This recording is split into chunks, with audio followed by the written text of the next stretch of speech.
না। আচ্ছা আঙ্কেল, ডাক্তারি করতে গিয়ে এত এত অঙ্কের কোনো দরকার আছে?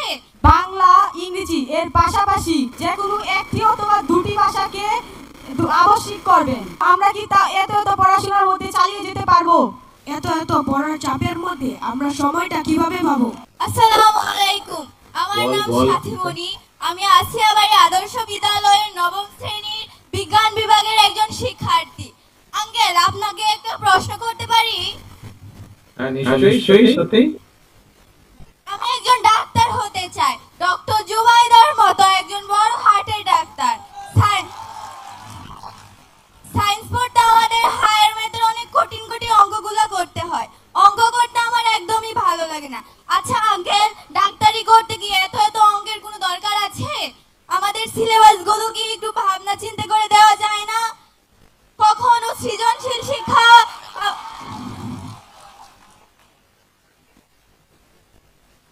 আসসালামু আলাইকুম। সাথে তোমার এই প্রশ্নকে আমাকে আন্তরিক ধন্যবাদ। তুমি যেটা বলেছো, তুমি একজন হার্টের ডাক্তার, কার্ডিওলজিস্ট যাকে বলে। দেখো, এই যে তুমি যে স্কুলে আসো, এই স্কুলে আসতে হলে তোমার যেরকম স্কুলে আসতে ভালো লাগে, স্কুলে আসলে টিচারদের কথা শুনতে পাও, স্কুলে আসলে বন্ধুদের সাথে দেখা হয়, গল্প করো, লেখাপড়া করো, খেলাধুলা করো। কিন্তু স্কুলে আসার সময় তোমাকে তো একটা পথ পাড়ি দিয়ে আসতে হয়। অনেক সময় বৃষ্টি থাকে, বৃষ্টির দিনে হয়তো কাপড় চোপড় ভিজে যায়, ব্যাগ বই ভিজে যায়। অনেক সময় হয়তো খুব গরম থাকে, গরমে কষ্ট হয়, কিন্তু তারপরেও তুমি আসো। তো এখন তুমি যদি কার্ডিওলজিস্ট হতে চাও, কার্ডিওলজিস্ট বা ডাক্তার বা ডাক্তারি অন্য কোনো সাবজেক্টের ডাক্তারও যদি হতে চাও, তাহলে স্বাভাবিকভাবেই এই যে এতদিন ধরে যে এই সাবজেক্টটা যে ডেভেলপ করেছে পৃথিবীতে, বহু রিসার্চের পর রিসার্চ ধরে ধরে পৃথিবীতে এই সাবজেক্টটা ডেভেলপ করেছে। এবং যখন আস্তে আস্তে আস্তে এই কার্ডিওলজি সাবজেক্টটা ডেভেলপ করেছে, তখন তারা দেখেছে যে একজন মানুষকে যদি কার্ডিওলজিস্ট হতে হয়, তাহলে তাকে অবশ্যই এই সাবজেক্টগুলো এক্সপার্ট বা পারদর্শী হয়ে তারপরে ওই জায়গায় আসতে হবে, তাই না? তোমার ক্লাসে যারা ফার্স্ট সেকেন্ড থার্ড হয়, তারা অনেক কষ্ট করে, তাই না? অনেক পড়ালেখা করে। তারা পড়ালেখা যে বেশি করবে, যে ভালোভাবে পড়ালেখা করবে, সেই তো ভালো রেজাল্ট করবে। কাজেই তুমি যে বললে তোমার অঙ্ক করতে ভালো লাগে না, তোমাকে একটা সিক্রেট কথা বলি, অঙ্ক কিন্তু আমারও খুব ভালো লাগতো না, অঙ্ক দেখলে আমিও ভয় পেতাম। আচ্ছা, তো এখন বিষয়টা হচ্ছে যে কার্ডিওলজিস্ট হতে হলে তোমাকে একটু কষ্ট করতেই হবে। যে কোনো জিনিস অর্জন করতে হলে প্রথমে একটু কষ্ট করতেই হয় আঙ্কেল, একটু কষ্ট করতে হয়। তুমি যদি মন দিয়ে পড়ো, মন দিয়ে তুমি যদি কষ্ট করো, আমি বিশ্বাস করি ইনশাল্লাহ তুমি একজন খুব বড় ভালো ডাক্তার হতে পারবে। আমি শুনতে পাচ্ছি। ধন্যবাদ আঙ্কেল আপনাকে, আপনার মতামত শুনে আমার অনেক ভালো লাগলো। তোমাকে অনেক আসসালামু আলাইকুম। বাসায় যাবেন, বাসায় কি বাবা মাকে আমার সালাম পৌঁছে দিও, তোমার আব্বা আম্মাকে। আচ্ছা,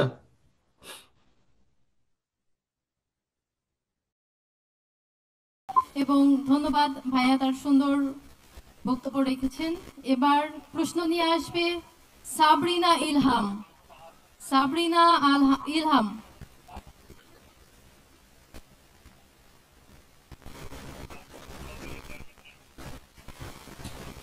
আসসালামু আলাইকুম। ওয়ালাইকুম আসসালাম। আমি সাবরিনা ইলহাম, পাকুন্দিয়া সরকারি উচ্চ বিদ্যালয়ের 8ম শ্রেণীর একজন শিক্ষার্থী।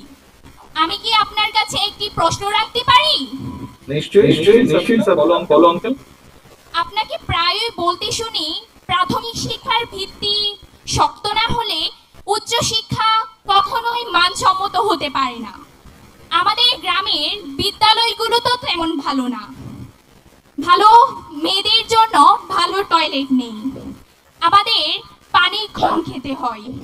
তাছাড়া আমাদের মেয়েদের জন্য ভালো টয়লেট নেই, তাছাড়া পানি কম খেতে হয়। এখন এই সমস্যা দূরীকরণে কাউকে এমন উদ্যোগ নিতে দেখা যায় না।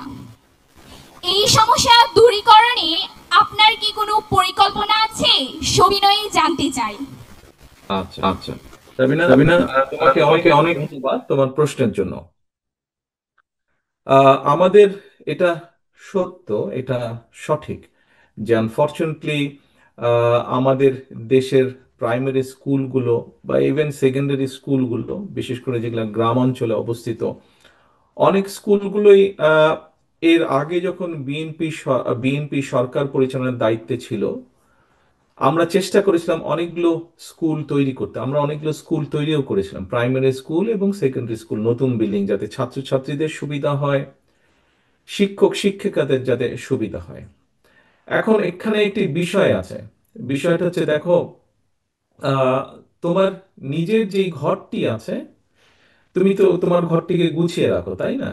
তুমি যেই বাসায় থাকো বা যেই ঘরে থাকো, তুমি কিন্তু, কারণ ওটা তোমার নিজের ঘর, তুমি এটাকে সুন্দর করে গুছিয়ে রাখো। ওটা যখন কোনো জায়গায় একটু ক্ষতিগ্রস্ত হয়, চেষ্টা করো সাথে সাথে যাতে ওটাকে ঠিক করে ফেলা যায়, যাতে ক্ষতির পরিমাণটা না বাড়ে।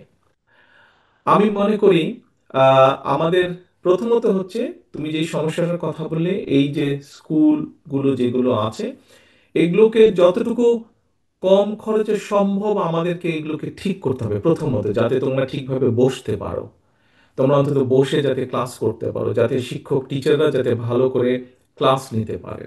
প্রথমত এই বিষয়টাকে আমাদের চেষ্টা করতে হবে নজর দেওয়ার জন্য, যতটুকু সম্ভব করা যায়।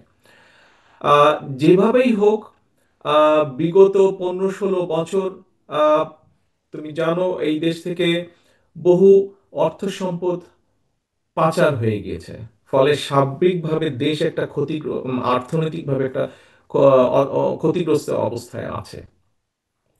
এখন যেহেতু আমরা অর্থনৈতিক টানাপোড়েনের মধ্যে আছি, আমাদেরকে চেষ্টা করতে হবে আমাদের অল্প অর্থটা কিভাবে আমরা সঠিকভাবে ব্যবহার করতে পারবো।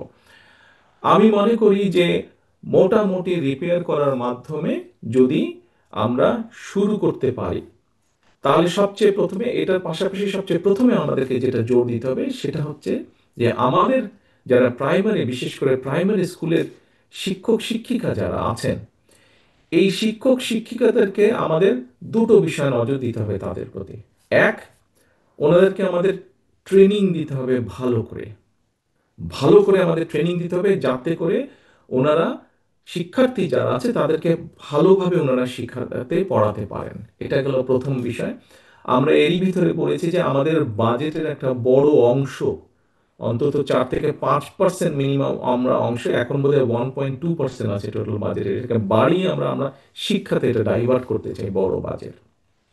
যার একটা বড় অংশ থাকবে, যার একটা বড় অংশ থাকবে টিচার যারা আছেন, প্রাইমারি স্কুলের শিক্ষক শিক্ষিকা যারা আছেন, তাদেরকে একটা অর্থনৈতিক সাপোর্ট দেওয়া। আমরা অনেক সময় দেখেছি যে বাধ্য হয়েই প্রাইমারি স্কুলের শিক্ষক শিক্ষিকারা সেকেন্ড একটা জব ওনাদেরকে করতে হয়, একটা কর্মসংস্থানের ব্যবস্থা করতে হয় সংসার চালানোর জন্য।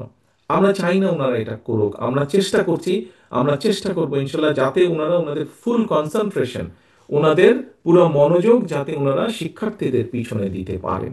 আমরা ওনাদেরকে, ওনাদের সামাজিকভাবে অর্থনৈতিকভাবে ওনাদেরকে যাতে আমরা বেটার সাপোর্ট করতে পারি, সেটা আমাদের থাকবে অন্যতম মূল লক্ষ্য টিচারদেরকে। আচ্ছা, এখন আরেকটি বিষয় আছে। বিষয়টি হচ্ছে যেটা তুমি বললে, আমি প্রায় বলি, হ্যাঁ, আমি মনে করি যে প্রাইমারি স্কুলে যারা পড়ালেখা করে, এদের বুনিয়াদটাকে যদি আমরা শক্তিশালী করতে পারি, তাহলেই আমরা ভবিষ্যৎটাকে একটা শক্ত সুন্দর ভিত্তির উপরে তৈরি করতে পারবো। আমরা শক্ত সুন্দর ভিত্তির উপরে তৈরি করতে পারবো না, কারণ নর্মালি একটা বাচ্চা সাধারণত 5 বছর বয়সে যা যা কিছু শিখবে সেটা তার মাথার মধ্যে একদম খোদাই হয়ে যায়। তো সেই জন্যই বাচ্চা থেকে তাদেরকে সামাজিক ভ্যালু বলো, তাদেরকে ভালো যে কোনো জিনিস বলে, এই সবগুলো আমরা চেষ্টা করবো প্রাইমারি স্কুল থেকে শেখাতে। একটি কথা আমি কাউকে আঘাত না করে বলতে চাই, বিশেষ করে প্রাইমারি স্কুলের বা স্কুল পর্যায়ে, সেকেন্ডারি স্কুল পর্যায়ে যারা শিক্ষক শিক্ষিকা আছেন, আমি কাউকেই আঘাত করতে চাই না। তবে নর্মালি আমাদের সমাজ ব্যবস্থায় আমরা একটি চিত্র দেখি। অনেক সময় আমরা দেখি যে, ঠিক আছে, কেউ একজন চাকরি বাকরি পাচ্ছে না, গ্রাজুয়েশন পর চাকরি বাকরি পাচ্ছে না, প্রাইমারি স্কুলে জয়েন করে ফেলল। আমি মনে করি, ব্যক্তিগতভাবে আমি যেটা বিশ্বাস করি, যে প্রাইমারি স্কুল বা সেকেন্ডারি স্কুলে সেই সকল ব্যক্তিবর্গই শিক্ষক বা শিক্ষিকা হিসাবে দায়িত্ব পালন করবেন যারা ভালো মেধাবী। তোমরা যারা মেধাবী আছো, আজকে যারা এখানে পুরস্কার পেয়েছো, বৃত্তি পেয়েছো, তোমাদের মতন মেধাবীরা যখন আস্তে আস্তে আস্তে শিক্ষক হিসেবে দায়িত্ব পালন করা শুরু করবে, আমি বিশ্বাস করি ঠিক সেদিন থেকে আমাদের শিক্ষা ব্যবস্থা এবং আমাদের সামগ্রিকভাবে জাতি একটা শক্ত ভিত্তির উপরে আস্তে আস্তে দাঁড়াতে পারবে। আমি কি, ও আরেকটা তুমি বলেছো পানির ব্যবহার, তাই না? তোমার প্রশ্নের একটা অংশ ছিল বোধহয় পানির সমস্যা। ইয়েস। তোমার নামটা কি বলেছিলে? হাম সরি, আবার বলো। সাবরিনা ইলহাম। সাবরিনা, হ্যাঁ, সাবরিনা, পানির বিষয়টা একটা একটা সিরিয়াস অবস্থা হয়ে আছে। এখানে অনেক মুরব্বী আছেন, আমার চেয়েও বয়সে অনেকে বড় আছেন, আমাদের বয়সী আছেন, আমরা দেখেছি তখন, বা বিশেষ করে মুরব্বী যারা, আমাদেরও যারা মুরব্বী আছে, তুমি তোমার দাদা দাদি নানা নানি যদি ওনারা বেঁচে থাকেন, ওনাদের কাছ থেকে জিজ্ঞেস করবে যে শহীদ রাষ্ট্রপতি জিয়াউর রহমানের সময় একটি পরিকল্পনা গ্রহণ করা হয়েছিল, কর্মসূচি গ্রহণ করা হয়েছিল, খাল খনন কর্মসূচি। এই খাল খনন কর্মসূচিটা কেন করা হয়েছিল? কয়েকটি কারণ আছে, আমি অল্প বেশি কারণ বলবো না, সময় লাগবে। তার মধ্যে একটা কারণ ছিল কৃষকদের সেচ সুবিধার জন্য, যাতে পানি কৃষকরা সঠিক সময়ে পেতে পারে, সেই জন্য খাল খনন করা ছিল। নদী থেকে সারা দেশের ভিতর দিয়ে খাল নিয়ে আসা হয়েছিল। এটি ছিল একটি কারণ। দ্বিতীয় একটি কারণ ছিল বর্ষার সময় যখন হঠাৎ করে নদীতে পানি বেশি হয়ে যায়, আমরা দেখেছি যে নদীর দুপাশ তখন ছাপিয়ে বাড়ি ঘরগুলো পানিতে ভেসে যায়। আমাদের যদি খালগুলো খনন করা থাকে, তাহলে বাড়তি পানিটা খালে চলে যাবে বর্ষার সময় এবং সেখানে থাকবে। সেই পানিটা, সেটি সেচ সুবিধার জন্য হোক, সেটি খালের দুই পাশে যে সকল মানুষ বসবাস করেন তাদের নিজস্ব ব্যবহারের জন্য হোক, সেই পানিগুলো আমরা ব্যবহার করতে পারবো। আমাদের খাল খনন করাটা সেজন্য অত্যন্ত জরুরি।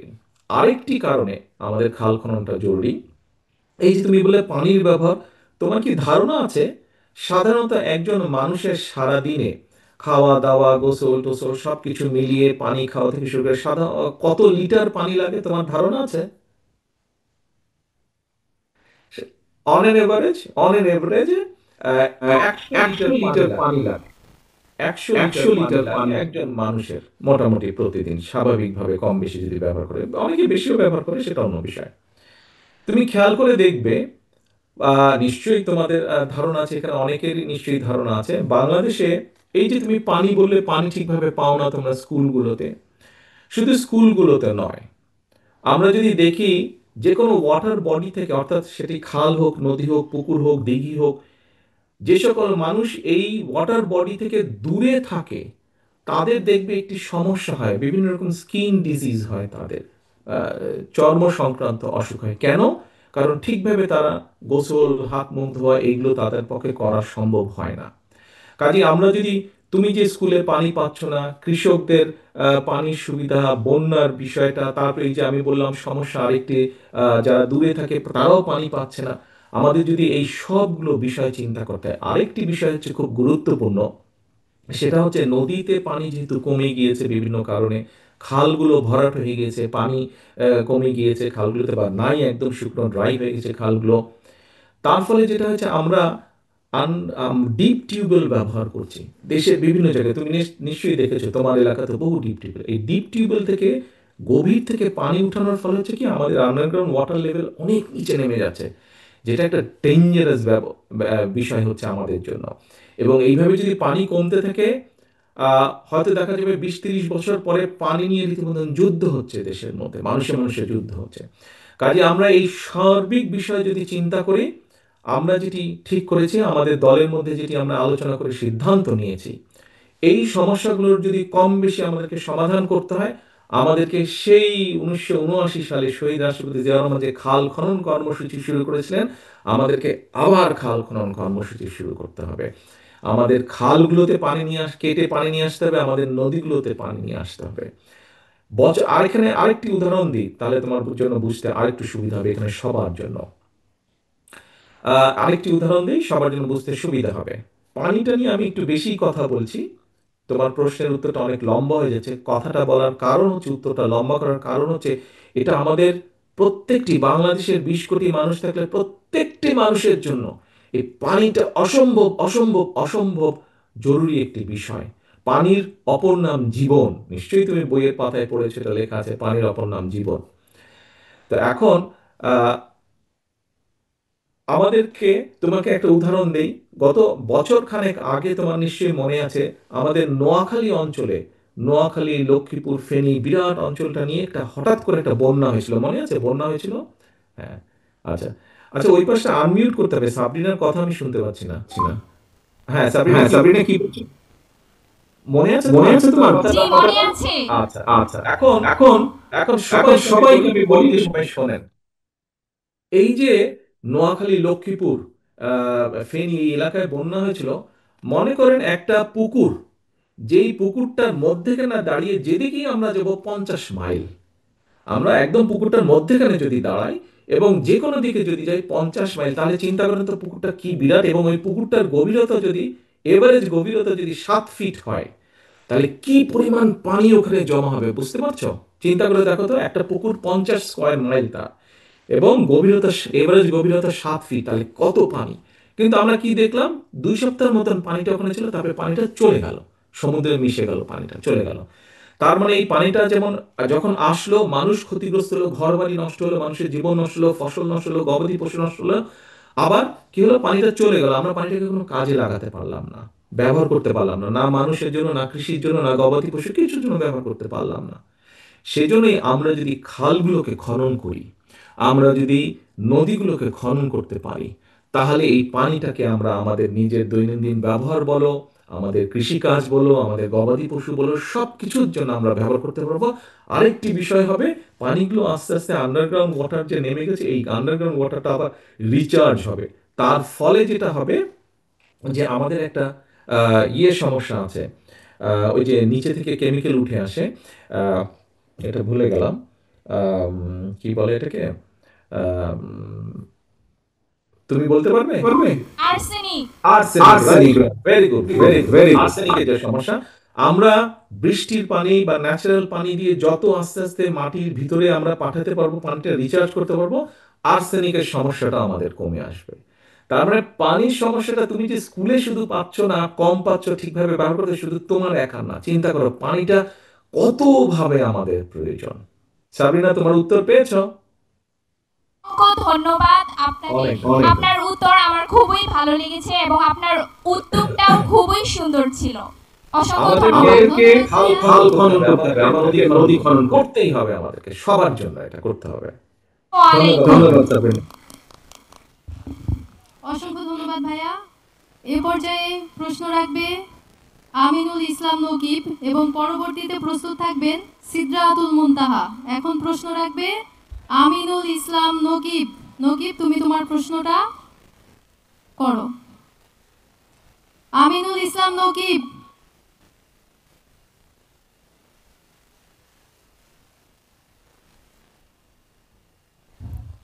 আসসালামু আলাইকুম। ওয়ালাইকুম আসসালাম মিস্টার নকিব।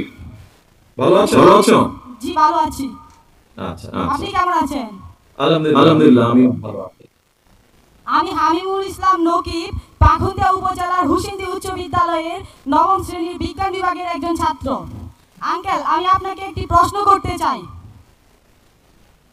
নিশ্চয়ই নিশ্চয়ই, বলো।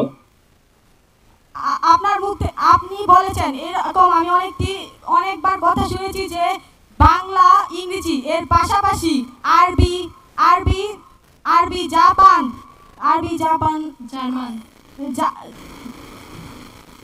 Japanese, France, Spanish. এই ভাষাগুলোর মধ্যে যে কোনো একটি অথবা দুটি ভাষাকে আবশ্যিক করবেন। এই বিষয়ে আপনার ভবিষ্যৎ পরিকল্পনা কি, এবং আমরা কি তা এত এত পড়াশোনার মধ্যে চালিয়ে যেতে পারবো? আচ্ছা নকিব, তুমি ক্লাস 9-এ পড়ো, রাইট? তুমি ক্লাস 9-এ পড়ো? জি। আচ্ছা আচ্ছা আচ্ছা, ওই পাশে যারা এই জুম সিস্টেমটা করছেন, দয়া করে আনমিউট রাখেন, তাহলে আমি নকিবের কথাগুলো শুনতে পাবো। আপনারা বারে বারে মিউট করে দিচ্ছেন, আনমিউট করেন। কিশোরগঞ্জ, জুমটাকে আনমিউট করেন। আমি নকিবের কথা, হ্যাঁ, এখন ঠিক আছে। আচ্ছা আচ্ছা নকিব, তুমি আমাকে বলো তো, তুমি তো এখন বাংলা বলতে পারো, রাইট রাইট? জি আচ্ছা, ইংরেজি বলতে পারো, রাইট রাইট? জি আচ্ছা আচ্ছা। এখন ধরো তুমি জাপানিজ ভাষাও বলতে পারো। জি ধরো আমরা ধরে নিচ্ছি আপনি জাপানিজ ভাষা বলতে পারো, জাপানি ভাষা। এখন জাপানি ভাষা তো বলতে পারো, তুমি আমাকে বলো তো তোমার কি লাভ হতে পারে? ধরেন তুমি আমার দুইটা দেশ বিদেশি ভাষা পারো, একটা ইংরেজি একটা জাপানি। বাংলা ভাষা তো মাতৃভাষা তুমি পারোই। আমার এখন এর অর্থ- বাইরে তুমি যদি আমার দুটো ভাষা বিদেশি ভাষা, তাহলে কি লাভ হবে তোমার বলো তো? আমার দেশের অর্থনৈতিক উন্নতি এবং ব্যবসা রপ্তানির দিক দিয়ে আমার দেশের উন্নতি ঘটবে। কারণ আমি যখন জাপানি ভাষা পারবো, তখন বিদেশের কোনো ব্যবসায়ীর সাথে রপ্তানি অথবা আমদানির জন্য আমি তাদের সাথে কথা বলতে পারবো এবং তাদের সাথে কোনো কন্ট্রাক্টে জয়েন করতে পারবো। Yes very good. তোমার উত্তরটা খুব সুন্দর হয়েছে। আমরা চাচ্ছি তোমার মতন সারা বাংলাদেশে যত এরকম নকিব আছে, যত সাবরিনা আছে, যত সাথী আছে, আমরা চাই তোমাদেরকে আমরা কয়েকটি ভাষা দিব, যেমন জাপানিজ ভাষা, ম্যান্ডারিন ভাষা, অ্যারাবিক ভাষা, ইংরেজি তো আছেই, সাথে জার্মান বা ইটালিয়ান ভাষা। অর্থাৎ আমরা চেষ্টা করছি খুঁজে খুঁজে বের করার যে আগামী ধরো 15 থেকে 20 বছর, অন্তত 10 বছর, আগামী 10 থেকে 15 বছর পৃথিবীর কোন কোন দেশগুলোতে তোমার মতন এরকম ইয়াংস্টার যারা আছে, যারা এরকম ভবিষ্যতে একটা কিছু কাজ করতে পারবে, একটা কিছু করে দেখাতে পারবে। তোমরা দেশে তো আছোই, যদি তোমরা বিদেশে যাও তাহলে কোন কোন দেশে তোমরা যেতে পারবে এবং কোন কোন দেশে গিয়ে তোমরা নিজেদেরকে প্রতিষ্ঠিত করতে পারবে, আমরা সেই হিসাবটা বের করার চেষ্টা করছি। তার মধ্যে ধরো অস্ট্রেলিয়া আছে, তার মধ্যে ধরো মিডল স্টেট দেশগুলো আছে, তার মধ্যে ধরো ইউরোপের ইটালি আছে, জার্মান আছে, তার মধ্যে ধরো চায়না আছে, ম্যান্ডারিন ল্যাঙ্গুয়েজ আছে। এরকম অনেকগুলো দেশ আছে যেখানে প্রচুর একটা সম্ভাবনা আস্তে আস্তে তৈরি হচ্ছে। তোমার মতন নকিবরা যখন বড় হবে, তোমার মতন সাবিনারা যখন তোমাদের মতন সাবিনারা যখন বড় হবে, ওরা পড়ালেখা শিখবে এবং পড়ালেখার পাশাপাশি যখন একটা মিনিমাম 2টা বিদেশি ভাষা পারবে, ইংরেজিটা তো থাকবেই, সাথে তোমার যেটা ভালো লাগবে তুমি যদি সেই ভাষাটা তখন শিখে ফেলো, তাহলে সাথে সাথে তুমি যদি এর বাইরে তোমাকে আমরা ভোকেশনাল ট্রেনিংও দিব। আমরা পরিকল্পনা করছি যে কিভাবে স্কুল লেভেল ক্লাস 8-9 থেকে আমরা ভোকেশনাল শুরু করতে পারি, ক্লাস 12 এর মধ্যে এটা আমরা শেষ করতে পারি। তাহলে তুমি যদি 12 এর পরে আর পড়তে না চাও বা ডিগ্রির পরে পড়তে না চাও, তাহলে সাথে সাথে তুমি বিদেশে যেতে পারবে যে কোনো একটা চাকরি নিয়ে, যে কোনো একটা কাজ তুমি শুরু করতে পারবা, তোমাকে পিছনে কারো দিকে তাকাতে হবে না। এটাই হচ্ছে আমাদের লক্ষ্য। আমাদের লক্ষ্য হচ্ছে এটাই, অর্থাৎ তোমাকে আমরা সেইভাবেই মানুষ করে তুলতে চাই। সরকার তোমাকে তোমাকে সেভাবেই বড় করে গড়ে তুলতে চায়, তুমি নিজের পায়ে দাঁড়াতে পারবে যাতে করে। ভাষা শিখতে হলে বেসিক থেকে শিখতে হয়, যেমন ইংলিশ শিখলে বেসিক থেকে 1 থেকে শিখতে হয়।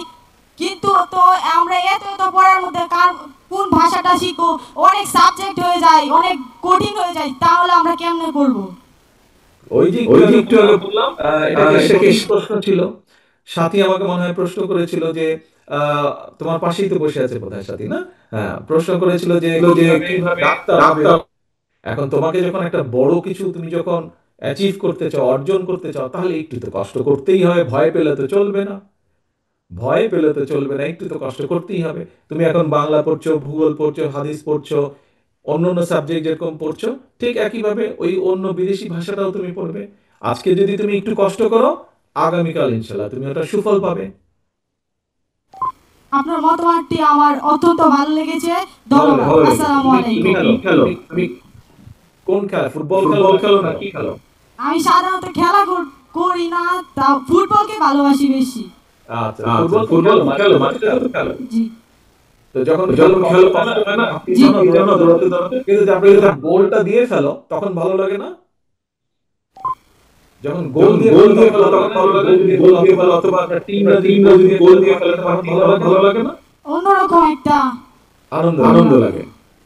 Yes, Yes, ওটাই ওটাই। তুমি যখন তুমি যখন ভাষাটাকে ভাষাটা শিখে শিখে ফেলবে, ফেলবে, তারপরে তুমি তুমি যখন যখন ভাষা সেই ভাষা দিয়ে ওই ওই দেশে দেশে চাকরি চাকরি অথবা অথবা ব্যবসা ব্যবসা বাণিজ্য বাণিজ্য করবে, তখন দেখবে যে না, আমি তো তারেক আঙ্কেলকে বলেছিলাম ভয় ভয়, কিন্তু এখন তো দেখলাম তারেক আঙ্কেল যেটা বললো সেটাই তো ঠিক। একটু কষ্ট করেছি, কিন্তু আজকে তো আমি ভালো ফল পাচ্ছি। একদিন তুমি আমাকে তুমি থ্যাংক আমাকে ইউ। Thank you. জি, আসসালামু আলাইকুম, ধন্যবাদ আপনাকে। ধন্যবাদ। ধন্যবাদ। ধন্যবাদ ভাইয়া। এ পর্যায়ে প্রশ্ন রাখবে সিদরাতুল মুনতাহা এবং পরবর্তীতে প্রস্তুত থাকবে ইফরাদ হাসান। সিদরাতুল মুনতাহা, প্রশ্নটা রাখো।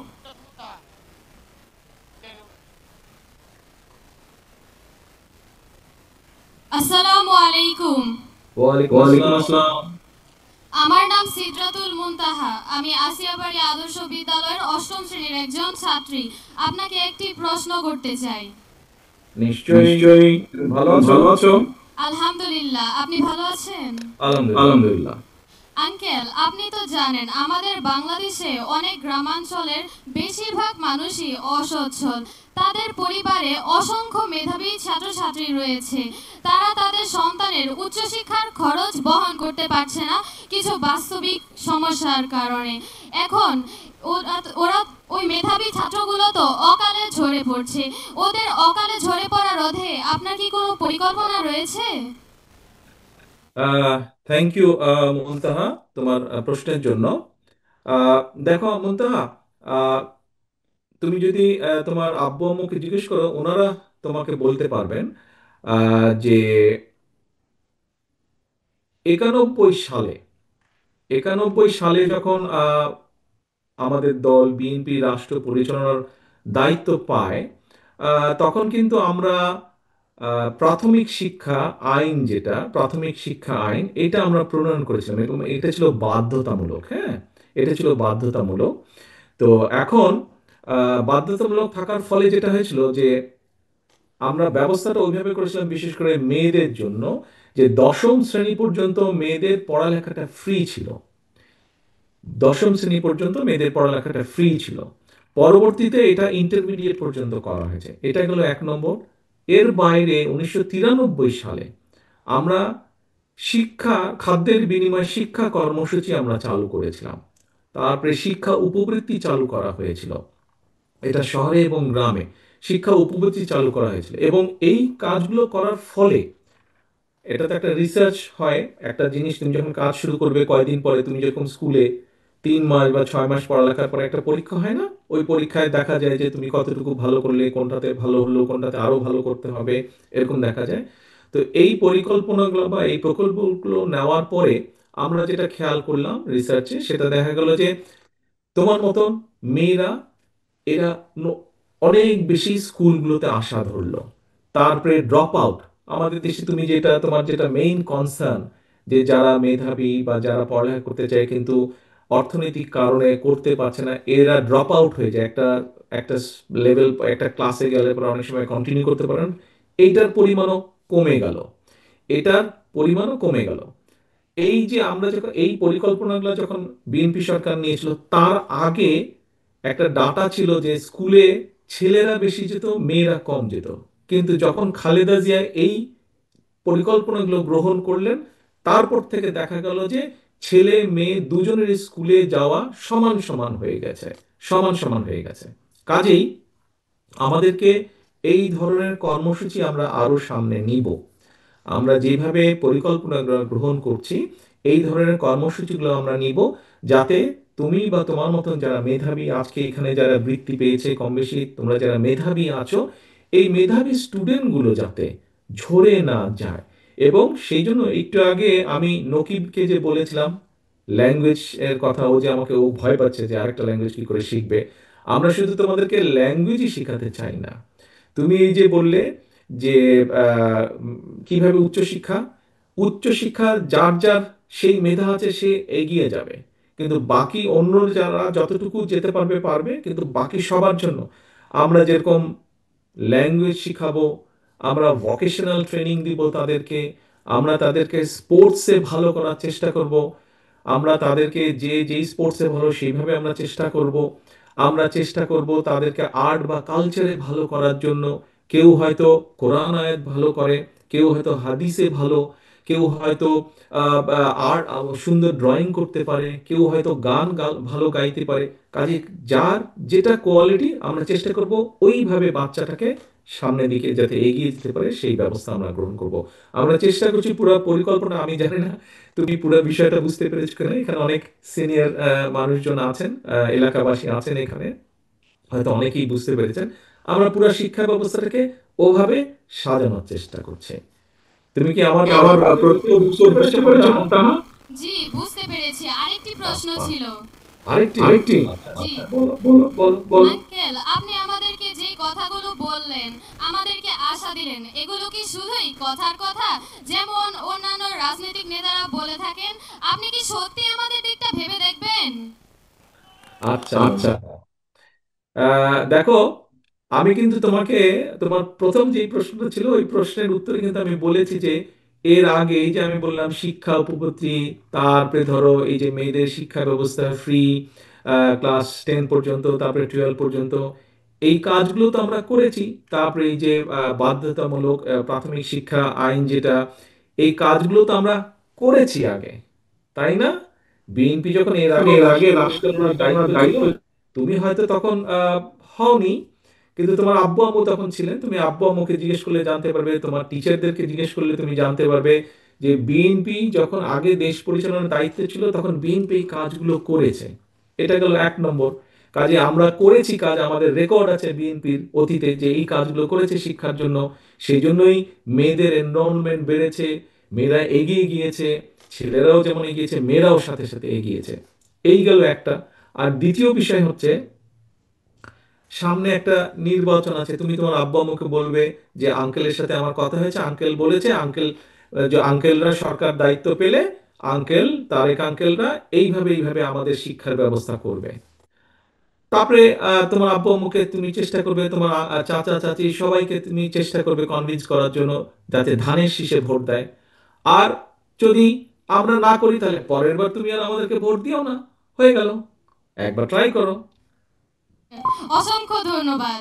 ধন্যবাদ ধন্যবাদ। ধন্যবাদ ভাইয়া। ভাইয়া, আপনি অনুমতি দিলে আমি আর 3-4টা প্রশ্ন আছে। হ্যাঁ হ্যাঁ বলেন। জি। বস। এ পর্যায়ে প্রশ্ন রাখবে ইফরাদ হাসান। ইফরাদ হাসান এবং পরবর্তীতে প্রস্তুত থাকবে ফারজানা আক্তার নওরিন।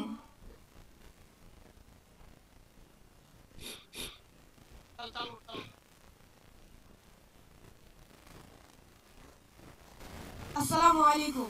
আমার ওয়ালাইকুম আসসালাম। আরেকবার বলো নামটা। আসসালামু আলাইকুম। আমার নাম ওয়ালাইকুম। ইফরাদ হাসান। আমি ইফরাদ আসিয়াবাড়ি হাসান। আদর্শ বিদ্যালয়ের 6ষ্ঠ শ্রেণীর একজন ছাত্র। আঙ্কেল, ইফরাদ, আমি কি ইফরাদ। আপনাকে একটি প্রশ্ন করতে পারি? হ্যাঁ নিশ্চয়ই ইফরাদ। আঙ্কেল, আমরা শুনেছি আপনি বাংলা, ইংরেজি, অঙ্ক এগুলোর পাশাপাশি ক্রিকেট, ফুটবল, ভলিবল ইত্যাদির মতো খেলাধুলাকে আবশ্যিক করে প্রাপ্ত নম্বরকে ফলাফলের সাথে যুক্ত করতে চান। আঙ্কেল, এই কথাগুলো কি ঠিক? আমরা কোথায় খেলবো? আমাদের খেলাধুলার জন্য তো ভালো মাঠ নেই। তাছাড়া এত এত পড়ার চাপের মধ্যে আমরা সময়টা কিভাবে পাবো? ইফরাদ, তোমাকে ধন্যবাদ তোমার প্রশ্নের জন্য। তুমি কেমন আছো আগে বলো। আঙ্কেল, আমি ভালো আছি। আপনি কেমন আছেন? আলহামদুলিল্লাহ আমি ভালো আছি। তোমার আব্বু আম্মু ভালো আছেন? জি আঙ্কেল। আচ্ছা আচ্ছা, আসো এবার তুমি যে প্রশ্ন করলে। আহ, তুমি যেটা প্রশ্ন করেছো যে এই যে বিভিন্ন খেলাধুলা এর মধ্যে তুমি কোনটা খেলো? তো বেশিরভাগ সময় ফুটবল খেলে থাকি। ফুটবল খেলে। ফুটবল ভালো লাগে। জি। আচ্ছা আচ্ছা, তুমি যখন মাথার মধ্যে চিন্তা আসে যে আমি এখন ফুটবল খেলতে যাব, আহ, তাহলে তুমি নিশ্চয়ই একটা প্ল্যান করো যে ঠিক আছে আমার এই পড়ালেখা আছে, এই কাজগুলো আছে, এই হোমওয়ার্ক আছে, তাহলে ফুটবল বিকেলে খেলতে যাবো, তার আগে আমি হোমওয়ার্কটা শেষ করি, তার আগে আমি পড়াটা শেষ করি, করো না? জি। এভাবে তো করো, জি জি। তাই তো। হ্যাঁ। তাহলে তুমি ফুটবল খেলার টাইম বের করেই ফেলছো, তুমি তোমার যে ফুটবল খেলার টাইম বের করেই ফেলছো। আচ্ছা আচ্ছা, আমি মনে করি আমি একসময় তোমার মতন ছোট ছিলাম, কোনো না কোনো একটা স্পোর্টস আমাদের সবারই ভালো লাগে। তুমি ফুটবল খেলো, তোমার মতন ইফরাত যারা আছে, তোমার মতন ইফরাত যারা আছে, যারা ফুটবল খেলে, ফুটবলে যারা ভালো, এনি পজিশনে ফুটবলে যারা ভালো, আমাদের একটা চেষ্টা থাকবে তোমার মতন এরকম ইফরাতদেরকে পিক করে না, বের করে না, যাতে তোমরা একসময় জাতীয় পর্যায়ে অথবা ইন্টারন্যাশনাল পর্যায়ে যাতে তোমরা খেলতে পারো। এখন তুমি বলছো যে সবাই কি ফুটবল খেলবে? না, সবাই ফুটবল খেলবে না। তোমার কাছে ফুটবল খেলতে ভালো লাগে, তুমি ফুটবল খেলো। তোমার পাশে যে তোমার বন্ধুটা আছে তার হয়তো ক্রিকেট খেলতে ভালো লাগে, সেই ক্রিকেট খেলবে। তার তোমার পেছনে যে বন্ধুটা আছে তার হয়তো ভলিবল খেলতে ভালো লাগে। আমরা যেটা করার চেষ্টা করছি, আমরা যেটা পরিকল্পনা করছি, সেটা হচ্ছে যে এখন তো তুমি ফুটবলটা তোমার মতন করে খেলছো, আমরা সরকার থেকে ব্যবস্থা করব। ফুল পরিকল্পনা আমরা এখন কমপ্লিট করিনি, আমরা কাজ করছি ওটার উপরে। আমাদের স্পেশালাইজড লোকজন ওটার উপরে কাজ করছে। আমরা মোটামুটি উপজেলা পর্যায় পর্যন্ত একজন করে ভালো ধরো ফুটবলের একজন কোচ আমরা দিব, যারা তোমার মতো ইফরাতদেরকে বের করে নিয়ে এসে ভালো ট্রেনিং দিবে। এবং এই খেলাটা, আমরা এই খেলাধুলার যে সাবজেক্টটা, এটাকে আমরা মেইন সাবজেক্টের ভিতরে নিয়ে আসবো। অর্থাৎ তোমাকে এই খেলাধুলাটায় ভালো করতে হবে, 5 নম্বর পেতে হবে তোমাকে। এটা আর খেলাধুলার মতন থাকবে না। তুমি যেরকম রিলিজিয়াস বিষয় পড়ছো, তুমি যেরকম অঙ্ক করছো, তুমি যেরকম বাংলা করছো, তুমি যেরকম ভূগোল পড়ছো, খেলাধুলার সাবজেক্টটাকেও আমরা নাম্বারের মধ্যে নিয়ে আসবো। অর্থাৎ তোমাকে মিনিমাম এত নাম্বার পেতে হবে। কাজেই তখন ওটা শুধু আর খেলাধুলা থাকবে না, ওটা তোমার যে কম্পালসারি যে 10টা সাবজেক্ট আছে, ওই 10টা সাবজেক্টের মধ্যে একটা সাবজেক্ট হয়ে যাবে। শুধু খেলাধুলাই নয়, খেলাধুলার পাশাপাশি আমরা ল্যাঙ্গুয়েজ, একটু আগে যে বলেছে কি জানি বলে, নকিব ল্যাঙ্গুয়েজের কথা বলেছে, তারপরে আর্ট অ্যান্ড কালচার, এরকম সবগুলোকে আমরা কম্পালসারি সাবজেক্টের ভিতরে নিয়ে আসবো। তখন তোমার কাছে আর মনে হবে না যে সময় কি করে পাবো, তখন ওইটা তোমার সময়ের ভেতরে চলে আসবে। ইফরাত, তুমি কি বুঝতে পেরেছো আমি কি বলেছি? হ্যাঁ আঙ্কেল। কেউ বুঝতে পেরেছো? জি। আচ্ছা, ঠিক। তখন খেলাধুলা কিন্তু একটা সাবজেক্ট হয়ে যাবে। কাজেই তুমি সাবজেক্ট অনুযায়ী তখন পড়ালেখা করো। পড়ালেখা যেমন একটা সাবজেক্ট, খেলাধুলাটাকে আমরা একটা সাবজেক্ট করব। এমনও তো হতে পারে ইফরাত, তুমি একদিন কোনো ইন্টারন্যাশনাল, আজকে তুমি ইফরাত এখানে ছোট্ট ইফরাত একদিন বিরাট বড় ফুটবল প্লেয়ার হয়ে যাবে, পেলের মতন তুমি। এমনও তো হতে পারে, তাই না? চিন্তা চিন্তা করো, দোষ কোথায়? চিন্তা থাকলে, আশা থাকলেই তো আমরা প্ল্যান করব, তাই না? তোমার মতো এরকম ইফরাত অনেক আছে যারা অনেক ভালো খেলবে, কেউ ক্রিকেটে, কেউ ফুটবলে, কেউ হকিতে, কেউ ভলিবলে, কেউ সুইমিং এ, কেউ শুটিং এ। অনেক ইফরাত আমরা এরকম তৈরি করবো সারা বাংলাদেশে। সেটি অলিম্পিক হোক, সাব গেমস হোক, যে কোনো ইন্টারন্যাশনাল গেম হোক, আমরা দেশের জন্য সম্মান বয়ে নিয়ে আসবো। আমরা যেমন দেশে ডাক্তার তৈরি করব, আমরা যেরকম দেশে ইঞ্জিনিয়ার তৈরি করব, আমরা দেশে যেরকম ভালো টিচার তৈরি করব, আমরা যেরকম ভালো দেশে সায়েন্টিস্ট তৈরি করব, আমরা ওরকম দেশে ভালো প্লেয়ার তৈরি করব। আজকে দেখো বাংলাদেশে অনেক ক্রিকেট প্লেয়ার আছে যারা পৃথিবীতে অনেক নাম করেছে, বাংলাদেশকে একটা সুনামের জায়গায় নিয়ে গেছে। তাদের নাম দিয়ে অনেকে বাংলাদেশকে চিনে। এমনও তো হতে পারে একদিন ইফরাত একজন ভালো স্ট্রাইকার হবে ফুটবলে, ওয়ার্ল্ড ফেমাস স্ট্রাইকার হতে পারো তুমি। তোমাকে দিয়ে বাংলাদেশকে চিনবে মানুষ, পৃথিবীর মানুষ। হতে পারে না? কি মনে করো তুমি? হতে পারে?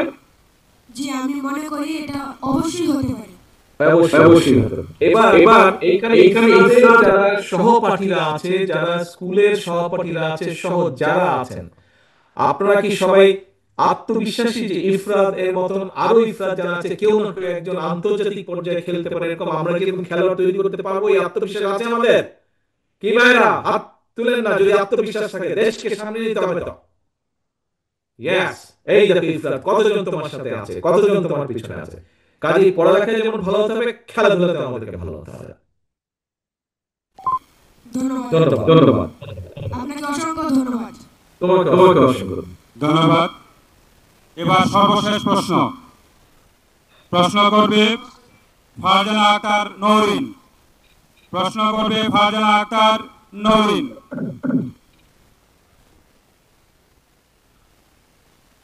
আসসালামু আলাইকুম।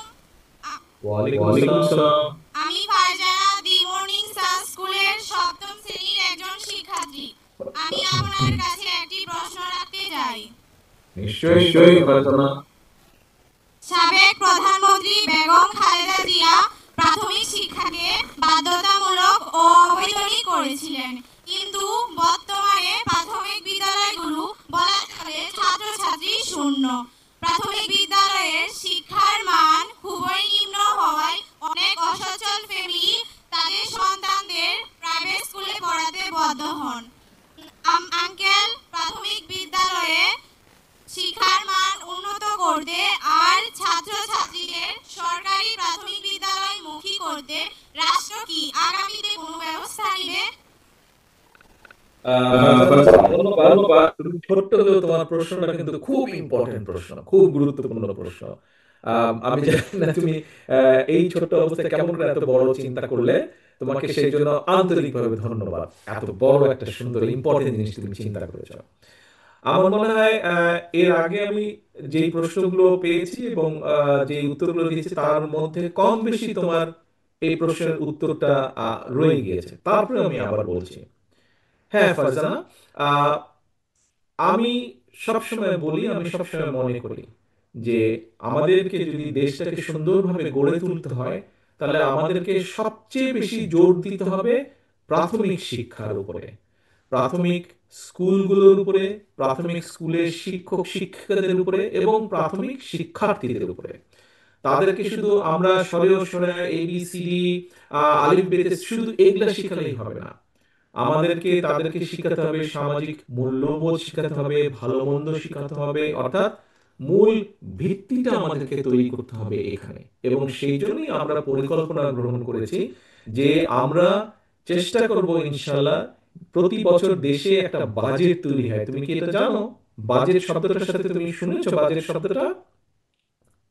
আচ্ছা, এই বাজেটের মধ্যে একটা সরকার বিভিন্ন যেই কাজগুলো করতে চায় তার জন্য তারা অর্থ বরাদ্দ করে। আমাদের যেটা পরিকল্পনা আছে এটা আগেও ছিল। মোটামুটি এর আগে যখন তুমি যে বললে বেগম খালেদা জিয়া উনি যখন দেশ পরিচালনা করেছেন তখনও কিন্তু ছিল মোটামুটি ভাবে শিক্ষার জন্য সবচেয়ে বেশি বরাদ্দ থাকতো। ইনশাল্লাহ আগামী দিনে বিএনপি রাষ্ট্র পরিচালনার দায়িত্ব পেলে, ধানের শীষ জিতলে ইনশাল্লাহ আমরা আবার শিক্ষার মধ্যে সবচেয়ে বেশি বরাদ্দ দিব। আমরা চেষ্টা করব প্রাইমারি স্কুলগুলোকে একটু ঠিকঠাক করে ফেলতে, যেগুলো বেশি নষ্ট সেগুলোকে ঠিকঠাক করতে, যাতে তোমার মতন বাচ্চারা ওখানে সুন্দর করে বসে পড়ালেখা করতে পারে।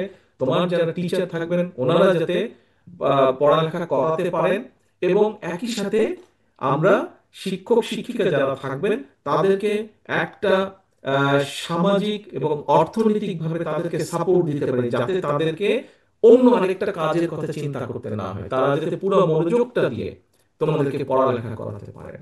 কাজেই আমাদের মূল বিষয়টাই হচ্ছে, এমনকি ফারজানা আমি জানি না তুমি কতটুকু আঙ্কেল এটা বুঝতে পারবে, আমাদের দেশে আমরা মানি না মানি একটা কথা আছে, দুর্নীতির একটা প্রকোপ আছে। মানে দুর্নীতি বিভিন্ন জায়গায় আছে।